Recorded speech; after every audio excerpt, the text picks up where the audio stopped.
All right, we're gonna do an arterial line setup today. So to gather your equipment, you'll need a pressure cable.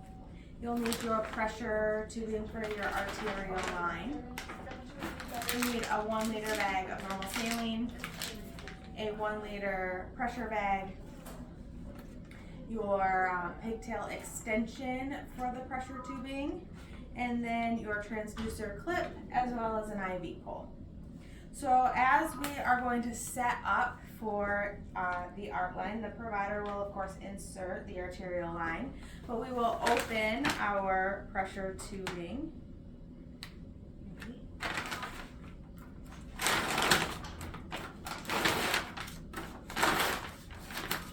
And we will get our saline bag opened up. Now we want to burp the water out of this, or the air out of this bag. We do not want to spike this, unspike it, let the air out, and re-spike it. That increases chance of contamination and problems. So what we'll do is you take your pressure tubing, and first things first, take your syringe and close it so that it clamps. Then what you will do is you will take your spike and you're going to take your cap off, and you're going to take your cap off your saline here, and you're going to spike your saline bag. You will now leave it spiked. I put my saline underneath my arm so my air is sitting at the top here. And then you have to find your pull your rubber stopper here, and you have to pull the rubber stopper, which will allow air now to flow through, and you're going to squeeze the bag so the air is removed. Fill the halfway up through the chamber, and then flip your bag over to hang on to your pole. You now have an airless saline bag. You continue to flush your pressure tubing by pulling on the stop valve until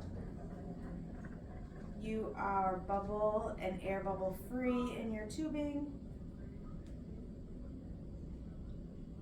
Squirts out there. You'll take your stopcock so that you can flush through your three-way level. Let that drip through, and then replace this cap with a dead end cap.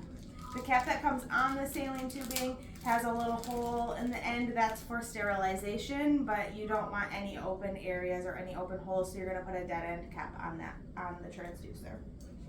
You now will attach it to your clip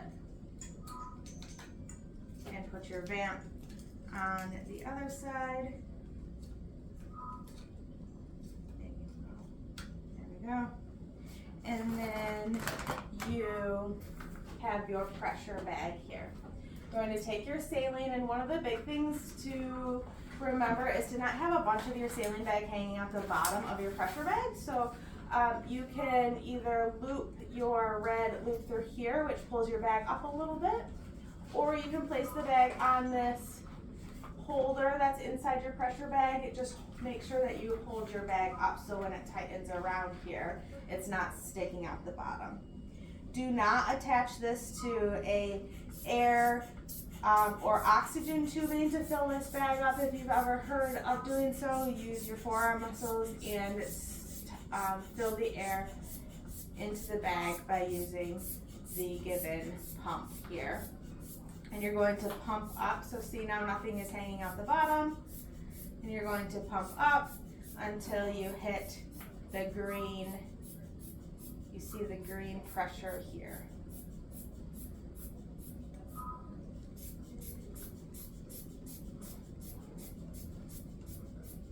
And there's green.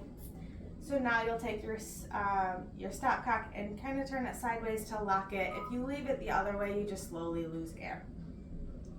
Now you are ready for insertion. Your little pigtail is used to drop onto the sterile site when the provider is inserting, so that then you can hook this up to the end of the arterial line without contaminating the art line.